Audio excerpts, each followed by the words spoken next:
rare times where I'm actually up before noon and I went to bed at a respectable time, and that's because it is SevenStock. So I'm gonna be driving this about 30 miles, prove a point. Not to anybody else, just to Joel. This is SevenStock. Now we're here before 8 o'clock. It's a very weird feeling for me. And there are about 600 rotaries, all different RX models, Repus, old schools, even Mazda's here. So I have a feeling this is actually a pretty big event compared to the last year at Auto Club Speedway. Let's just enjoy all the weird braps and all the weird exhaust fumes and just all the weird people here, because that's what makes these cars so much fun.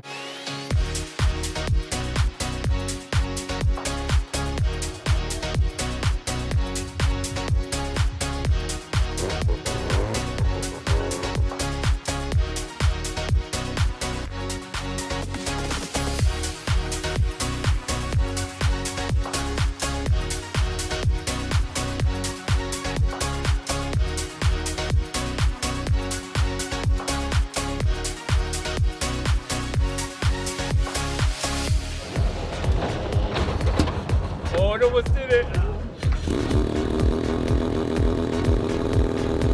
We're gonna go visit its bigger cousins right now. So, they're not quite the same. It's neat to see all the rotary race cars briefly in one spot.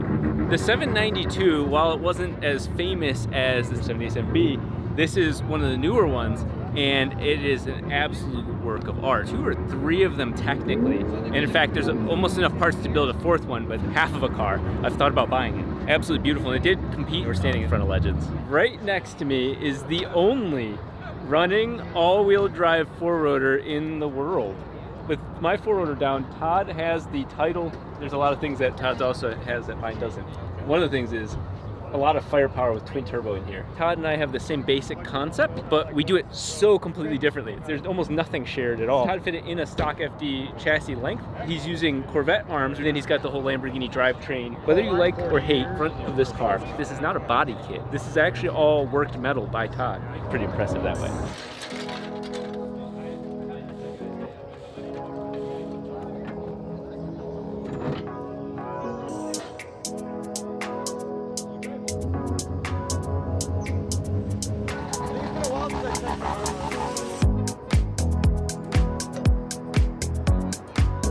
For once in my life, we actually passed tech properly without like smoke and mirrors. I'm gonna go ahead and switch into my work uniform. We're gonna try and do a pass or two just to see what the car wants to do. It's been so long, and then sit down and look at the logs obsessively. We dialed in the flow control valve. I'm gonna be using that to buffer the launch. Most likely, I expect it to choke. I expect it to do something kind of weird, but I'll be able to look at the logs and then go from there.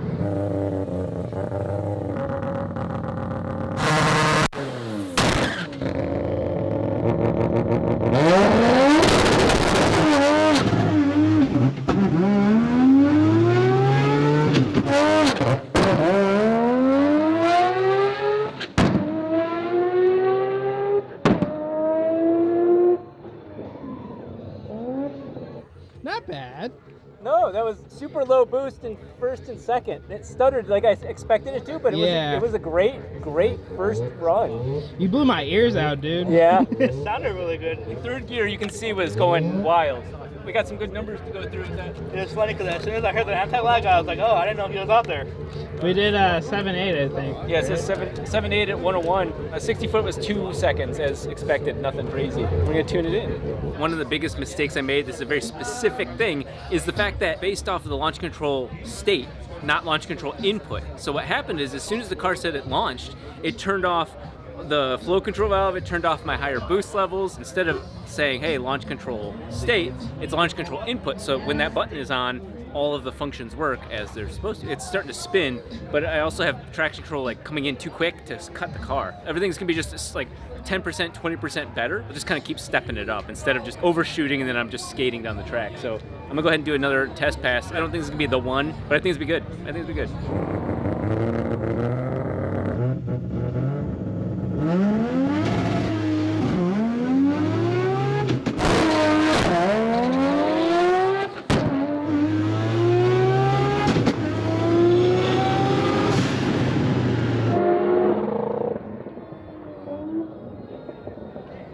by far the smoothest, and there's so much more room on the table. I mean, second gear was like anemic. There's more? There's so much more. It literally was increasing things 20%, and that's what we got.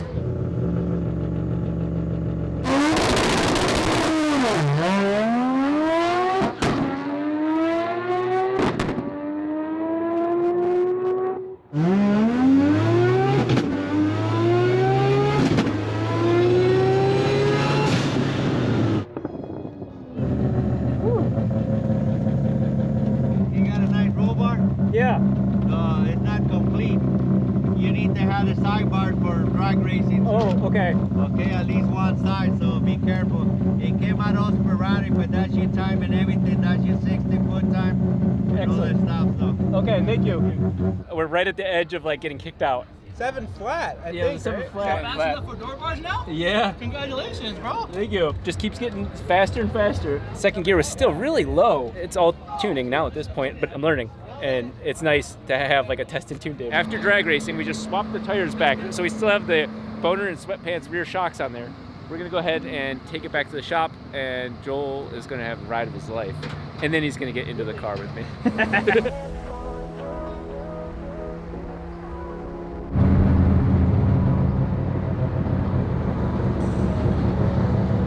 Alright, it is a street car.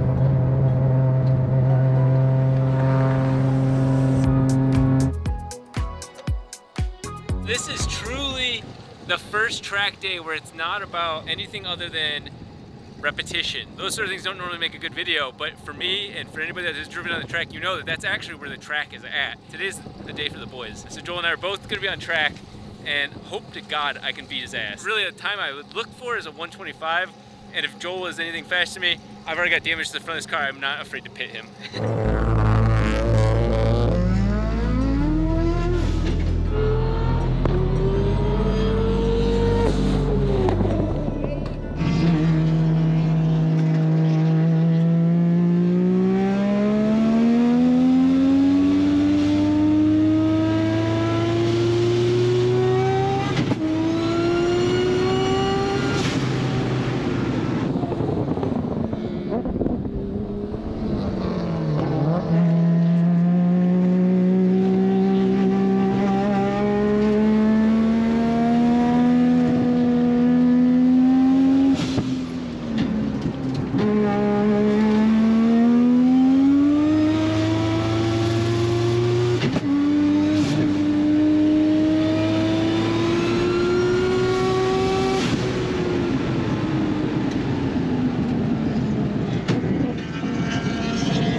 That was fucking sick.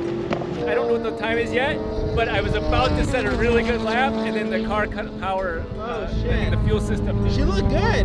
It was amazing.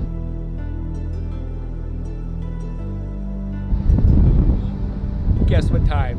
125. 120. 122. Holy shit. That was smooth. There, yeah, 122.6.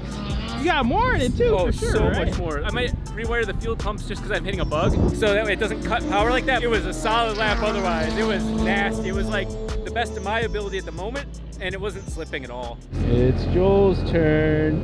You going for another 122? Yeah, pretty much. Maybe a little faster.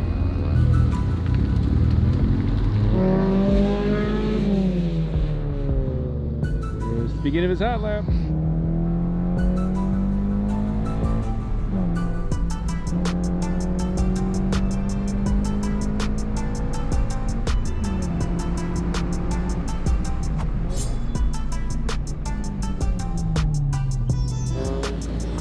she's hot. I can smell it.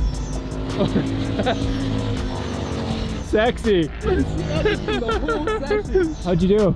I did 130.7. Hell yeah. Hell yeah. On the front of each of the laps, my fuel's cutting, and it's not the fuel lab system. I think I have a bug where I'm pushing almost too much current through the R3. I'm on an alpha software right now testing ABS stuff. But I'm gonna wire just an old relay directly to the battery and then use my lift pump as a signal to turn the relay on so that it still works. It's just diagnosing. But that's why every time I come around the turn to do full blast down the front, fuel cuts because I run out of fuel pressure, and then the car goes in limp mode for 5 seconds. That'll give me that straight line top speed, which means even faster lap times. But that's the strength of the car. What I think is going on is I'm using the E-gates on high current, so the E-gate's opening and closing very, very fast. I'm just overusing everything. I could put the E-gate back on the normal thing, I think we'd be fine. Short circuit it just to see if it works. Let's see if I can get some more seat time.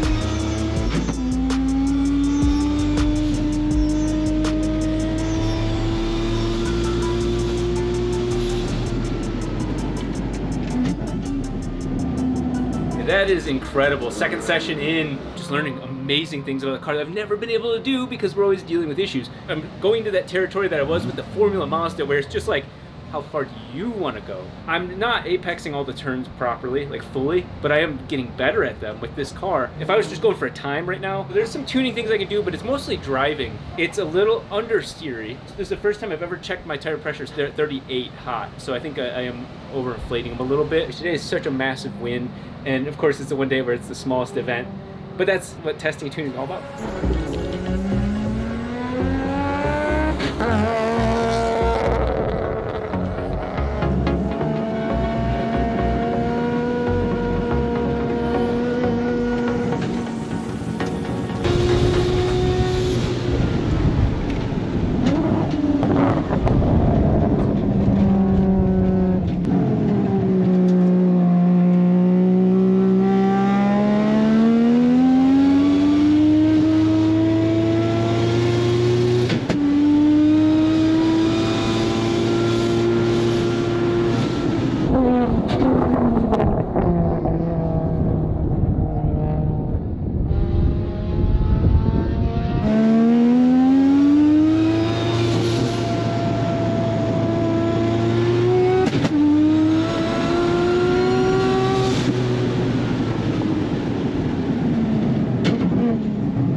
invested in this just to prove that I'm capable or that what I'm doing is capable.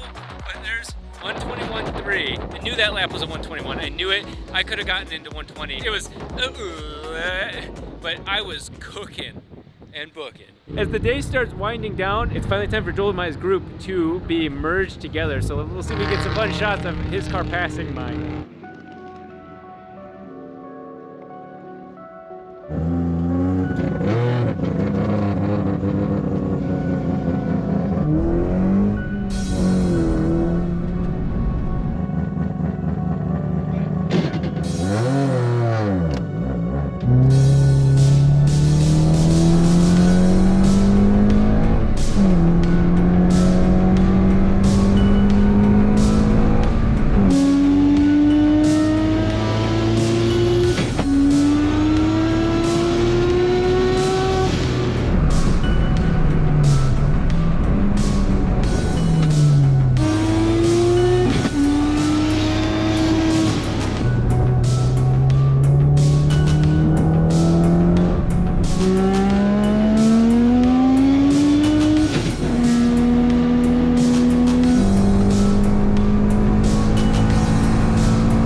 That was fun. That was short-lived, but we had fun. Yeah. Today ended on a real simple note. It's just the love of driving and having fun with your friends. Joel and I, we didn't get to go in our run group because there was traffic. So then they put us in an even lower run group, which was fun, but then we were just messing with each other. Needless to say, today's a win for everybody. Finally, proof that everything that we're doing has a reason, and this is one of the fastest RX-7s here at Willow Springs. With everything all packed up, I want to point something out. We still have last week's numbers for drag racing that we got kicked out of for being too fast. This week, we just shattered our previous personal best and almost one of the fastest RX-7s ever on streets of Willow. Absolutely nuts to have the same car with a spring and rear tire swap, that's it, go and do two totally different motorsports very well. Joel and I were saying off camera, we've had to eat a lot of dick. Metaphorically speaking, and there's nothing wrong if you like that. I was starting to get worried about, maybe I'm just not good at driving. It's really neat to release a video like this because it just shows you that it's there. Sometimes you just have to go an extra track day, an extra moment to prove it when you knew it deep down that it was possible. That's where we're at right now.